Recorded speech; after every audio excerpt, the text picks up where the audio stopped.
Donc ce qui est à gauche au carré égale à ce qui est à droite au carré. Donc t au carré égale à 2pi fois la racine carrée de r à la puissance 3 sur g fois ms, le tout au carré.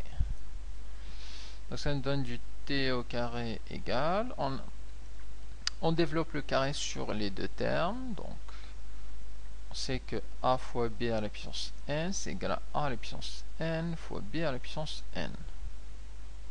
Donc ça va nous donner 2pi au carré fois la racine carrée de r à la puissance 3 sur g fois ms,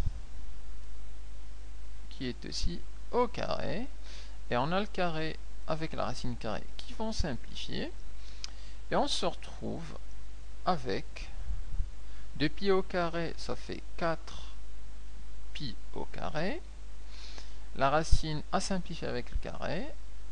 On se retrouve donc avec du r à la puissance 3 sur g fois ms, qui est égal à t au carré.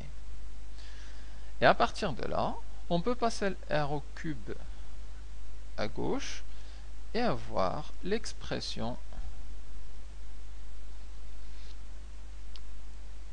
de la troisième loi de Kepler. Donc à droite il reste 4pi au carré sur g fois ms. Et on notera que les termes à droite, ils sont tous constants. Le g est une constante, la masse du soleil est une constante, le 4pi carré, c'est une constante.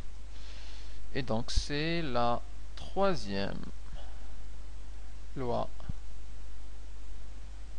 de Kepler, c'est la constante dont je parlais avant. Donc dans l'énoncé ici, c'est t carré sur r à la puissance 3, et c'est cette même valeur qu'on retrouve dans la troisième loi générale dite loi des périodes, donc cette constante. Donc c'est égal à 4pi sur g fois la masse du soleil. Et comme ça, on a donc fait le tour de cette partie de mécanique.